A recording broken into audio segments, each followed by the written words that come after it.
Lep in prijazen dan iz Dunaja, natančneje iz obrobja Dunaja, imenovanega Seestadt, mesta v mestu, ki ga gradijo od leta 2013.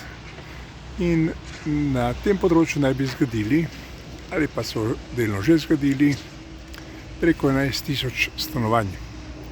No, ali to pomembno, to ni spalno naselje, namreč načrtovalci so pripravili projekt, s katerim bodo tukajšnje prebivalstvo, ki se bo preselilo na obrobje mesta Dunaj, in bo grede iz središča mesta se pripeljete s podzemno železnico v 20 minutah, torej iz Štefanplatza praktično ste tu v 25 minutah.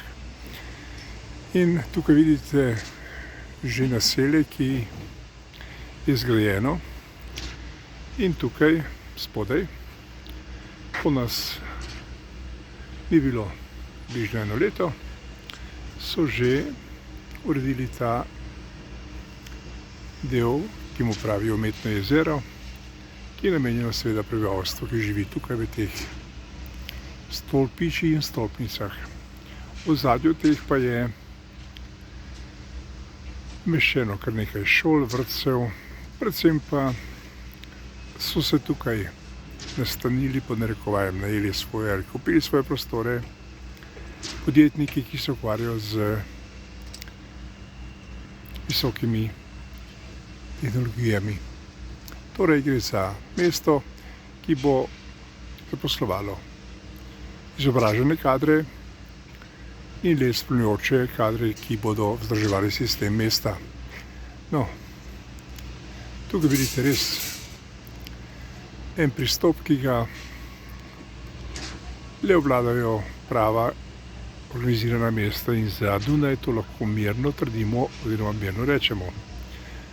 No, zdaj si bomo seveda po tem posnetku ogledali še središče mesta, da vidimo, kaj so tam naredili. No, obrnimo se takole, da vidite, tamle v daljavi je mesto Dunaj in tukaj je